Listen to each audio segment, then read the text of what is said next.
Baishapa, ñande yarata penero basa. ¿Qué tal amigos? ¿Cómo están? Que Dios les bendiga. Coarapa guarupm ñeeteba ñemboatu heko ambuerupi, que traducido quiere decir clases de verbos según su variabilidad. Aipotape yesare koshereje, quiero que me atiendan. Ñeeteba heko yoyaba areaba, que significa verbos regulares areales.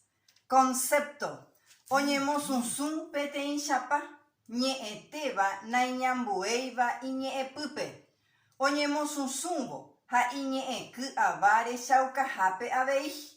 Umiba hae, a, re, o, ya, ña, ro, pe, o, que traducido quiere decir, los verbos regulares areales son aquellos cuyas raíces permanecen invariables al ser conjugados con respecto al modelo original y usan las partículas prefijas a, re, o, ya, ña, ro, pe, o. Te envié Shana ejemplos. El primer verbo que tenemos, wata, es un verbo oral que significa caminar. Tenemos los pronombres personales, terarangüete, she, de, jae, ñande, ore, pen, jaecuera.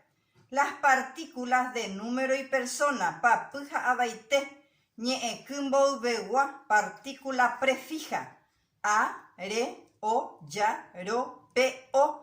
En ñande se usa ya porque el verbo es oral. Luego se le agrega el verbo, en este caso guata, y se conjuga así.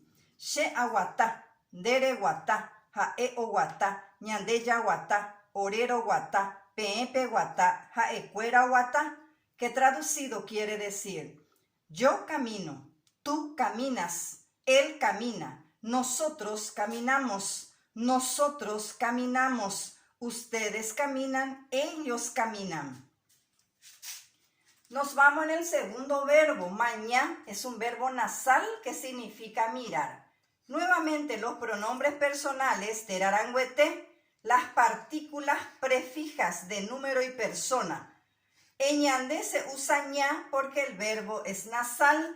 Se le agrega el verbo, en este caso maña, y se conjuga así. She a maña, de re maña, jae o maña, ñande ña maña, orero maña, pepe maña, jaecuera o maña, que traducido quiere decir, yo miro, tú miras, él mira, nosotros miramos, ustedes miran, ellos miran. Te envié Shana ejemplos. Hoy les traigo dos oraciones. La número 1, PTI, que traducido quiere decir, mi madre camina rápido. La número 2, mocoin, calo omba apombo ejaope, que traducido quiere decir, Carlos trabaja en la escuela. En ambas oraciones, los verbos son regulares areales. Owata, camina. Omba apo, trabaja. Así termina nuestra lección de hoy. Ya yo ya bebé.